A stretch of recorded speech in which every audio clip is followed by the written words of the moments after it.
Imagine for a moment that your organization is a high-speed train. In this scenario, efficiency is the engine. It is strictly about the mechanics of movement. It asks how fast are we going and how much fuel are we burning. When you are efficient, you are climbing the ladder of success with incredible speed. You are minimizing waste and maximizing output. But here is the danger. You can be the most efficient person in the world, moving at a breakneck speed, but if you are heading off a cliff, your efficiency is actually a liability. That is where effectiveness comes in. If efficiency is the engine, effectiveness is the compass. It doesn't ask how fast, it asks where are we going, and is this the right destination? Effectiveness is about value. It ensures that the ladder you are climbing so fast is actually leaning against the right wall. Now, who controls these two forces? This brings us to the distinction between the manager and the leader. The manager is the guardian of efficiency. They are the architects of stability. A manager looks at the complex mess of a daily operations and creates order. They focus on systems, structures, and the bottom line.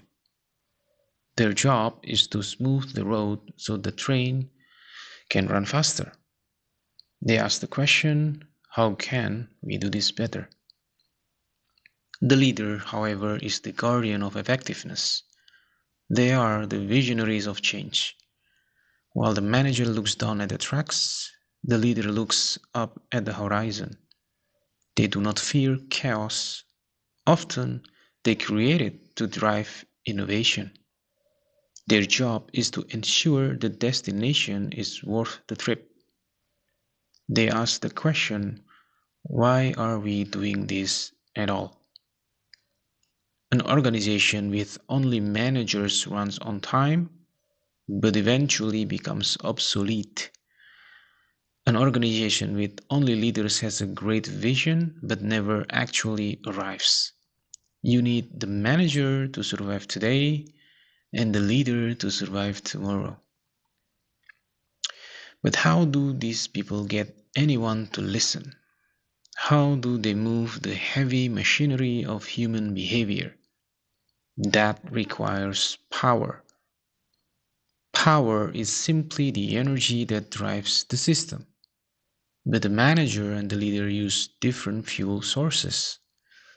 The manager relies on positional power. This is the authority granted by a title.